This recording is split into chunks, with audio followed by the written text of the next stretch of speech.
गांव में रहने वाले एक धोबी के पास उद्धत नामक एक गधा था। धोबी गधे से काम तो दिन भर लेता, किंतु खाने को कुछ नहीं देता था।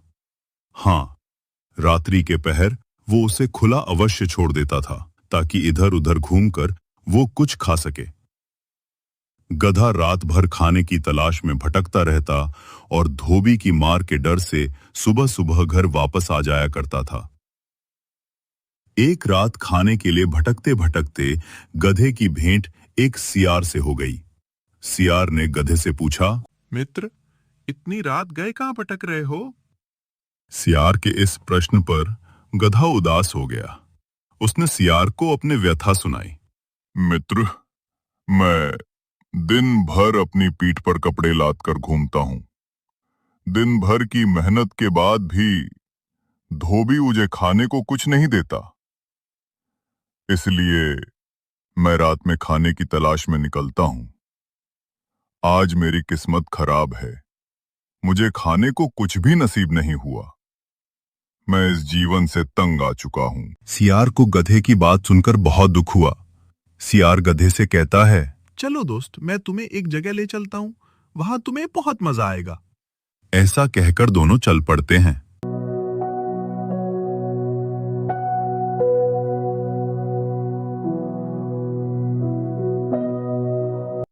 वे दोनों चलते चलते एक सब्जियों के खेत में पहुंच जाते हैं। सियार कहता है, मित्र, जो तुम्हें खाना है इस खेत से खा लो।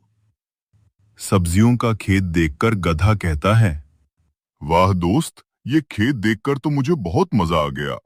इसमें तो बहुत सारे फल और सब्जियां हैं, इन्हें खाकर तो मेरा पेट एकदम भर जाएगा। उसने वहां पेट भर के सब्जियां खाई और सियार को धन्यवाद देकर वापस धोबी के पास आ गया। धोबी गधे से कहता है, आज कहाँ चला गया था तू? इतनी देर में क्यों आया है? गधा कहता है, मुझे माफ कर दो मालिक, मैं कहीं नहीं गया था। फिर गधा अंदर चला जाता है। आप उस दिन के बाद से गधा और सियार रात में सब्जियों के उस खेत में मिलने लगे। वो दोनों हर रोज रात को मिलते और खूब बातें करते थे। गधा हर रात सब्जियों के खेत में जाकर गाजर, मूली, शलगम, ककड़ी और गोभी का स्वाद लेता था, लेकिन खेत के मालिक को इस बारे में कुछ भी पता नहीं था। गधा रोजाना पेट भर स्वादिष्ट सब्जियां खा कर अब काफी मोटा और ताजा हो गया था। अब वो दिन में काम करता और रात को पेट भर कर खाना खाता था। एक रात पेट भर सब्जियां खाने के बाद गधे मदमस्त हो गया। वो स्वयं को संगीत का बहुत बड़ा ज्ञाता समझता था। उसका मन गाना गाने मचल उठा। उसने सियार से कहा, मित्र, आज मैं बहुत खुश हूं। इस खुशी को मैं गाना गाकर व्यक्त करना चाहता हूं। तुम बताओ, मैं कौन सा गाना गाऊं? गधे की बात सुनकर सियार बोला, मित्र, क्या तुम भूल गए कि हम यहाँ चोरी छुपे घुसे हैं? तुम्हारी आवाज बहुत कर्कश है। अगर खेत का रखवाला ने ये आवाज सुन ली और वो यहाँ आ गया तो हमारी खैर नहीं, गधा तो मारा ही जाएगा। मेरी बात मानो, यहाँ से चलो। गधा को सियार की बात बहुत बुरी लग गई। वो एकदम से गुस्से में आ गया और मुंह बनाकर बोला, तुम जंगल में रहने वाले जंगली हो, तुम्हें संगीत का क्या ज्ञान? मैं संगीत के 7 सुरों में गाता हूँ, तुम्हें तो गाना भी नहीं आता, ना ही तुम्हें संगीत के बारे में कुछ पता है, और तुम आगे से मेरी आवाज को कर्कश कैसे कह सकते हो? मैं अभी तुम्हें गाकर बताता हूँ कि मेरी आवाज कितनी अच्छी और मधुर है। सियार समझ गया कि अगर गधे ने गाना शुरू कर दिया तो खेत का रखवाला अपनी नींद से जाग जाएगा और हम दोनों को शिकार भी बना सकता है। लेकिन यहाँ तो गधे को गाना गाने का भूत सवार था। सियार ने जैसे तैसे गधे को समझाने की कोशिश की। वो बोला, मुझे माफ कर दो दोस्त, मैं तुम्हारे संगीत के गायन को समझ नहीं पाया। तुम यहाँ गाना गाओ, मैं तुम्हारी रखवाली करता हूँ। जैसे ही कोई आएगा या कोई खतरा महसूस होगा, मैं तुम्हें बता दूंगा और फिर हम यहाँ से जल्दी से चले जाएंगे। इतना कहकर सियार बाहर जाकर एक पेड़ के पीछे छिप गया।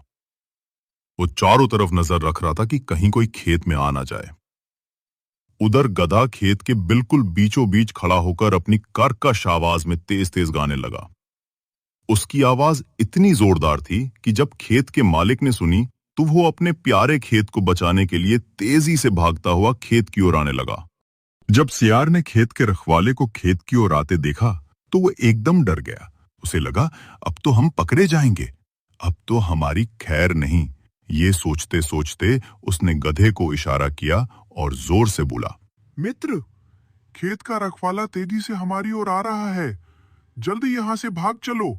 लेकिन गधा गना गाने में इतना मगन था कि उसे सियार की बात सुनाई ही नहीं दी। वे अपने गाने में इतना खोया हुआ था कि उसे आसपास की कोई खबर ही नहीं थी। अब सियार क्या करता? उसने अपनी जान बचाने के लिए वहां से भाग जाना ही बेहतर समझा और गधे को वहीं छोड़ दिया। उधर जब खेत के रखवाले ने गधे को अपने खेत में गाते हुए देखा तो उसने तुरंत गधे को पकड़ लिया और उसकी जमकर पिटाई कर दी। मार खाने के बाद गधे के सिर से संगीत का भूत उतर गया और वह बहुत पछताने लगा कि काश उसने अपने दोस्त सियार की बात मान ली होती। गधा वहां से अपनी जान बचाकर अपने मालिक के पास जाने लगता है। रास्ते में वो ये सोचते हुए चलता है कि आज तो मेरी जान बच गई, अगर मैं सही समय पर न भागता तो आज मेरी मौत निश्चित थी। सुबह होते होते वो अपने मालिक के पास पहुंच जाता है। मालिक पहले से ही उसके घर लौटने का इंतजार कर रहा होता है। जैसे ही गधा घर पहुंचता है, मालिक कहता है, आज तो तू बहुत देर कर दी, चल जल्दी से वहां 4 बोरी रखी हैं, उन्हें लेकर मेरे साथ चल। फिर गधा अपने काम में लग जाता है और पूरा दिन मेहनत से काम करता है। जब रात होती है तो वो फिर से सियार से मिलने चला जाता है। वे दोनों फिर से मिलते हैं और गधा गुस्से में कहता है, तुमने तो कल मुझे मरवा ही दिया था, तुम मुझे बीच रास्ते में छोड़कर क्यों चले गए? और ना ही तुमने मुझे बताया कि खेत का रखवाला खेत के पास आ रहा है, उसने तो मुझे बहुत मारा, अब तो तुम भरोसा करने लायक भी नहीं रहे। इतना सुनकर सियार बोलता है, मित्र, मैंने तुम्हें कई बार इशारे किए और बताने की कोशिश भी की कि खेत का रखवाला खेत की रक्षा के लिए आ रहा है, लेकिन तुम गाना गाने में इतने मग्न थे कि मेरी आवाज ही नहीं सुन पाए। इसमें मेरी कोई गलती नहीं है। फिर गधे को अपनी गलती का एहसास होता है और वो अपनी भूल को मान लेता है। वो सियार से वचन देता है कि अब से वो उसकी हर बात मानेगा। भूख लगने लगी थी तो वे उसी खेत की तरफ चल पड़े।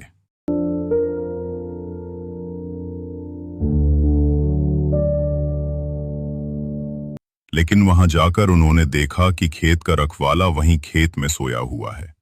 ये देखकर सियार गधे से कहता है, मित्र, अब हम क्या खाएंगे? खेत का रखवाला तो यहाँ सो रहा है। गधा कहता है, दोस्त चलो, आज इस खेत से नहीं तो किसी और के खेत से खाना खा लेंगे। फिर वे दोनों आगे की ओर चल पड़ते हैं।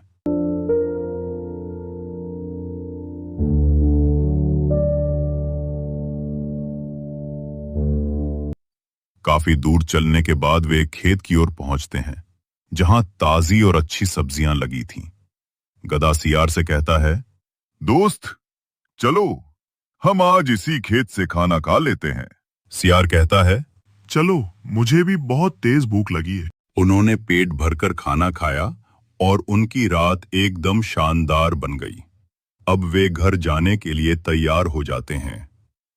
तब गधा कहता है, मित्र, मैं अब धोबी के पास नहीं जाऊंगा क्योंकि उसने मुझे मारा था। अब से मैं तुम्हारे साथ ही रहूंगा। सियार कहता है, हाँ दोस्त, अब से हम दोनों साथ में रहेंगे और अब समय भी बहुत हो गया है, चलो मेरे घर चलते हैं। चलते चलते वे सियार के घर पहुंच जाते हैं और वहां सोने का इंतजाम करते हैं। इस तरह गधे को एक अच्छा दोस्त और सियार को एक अच्छा मित्र मिल जाता है। अब सियार और गधा दोनों साथ साथ और खुशी खुशी रहने लगते हैं। इस कहानी से हमें ये सीख मिलती है कि हमें दूसरों की बात भी सुननी चाहिए और समझदारी से काम लेना चाहिए।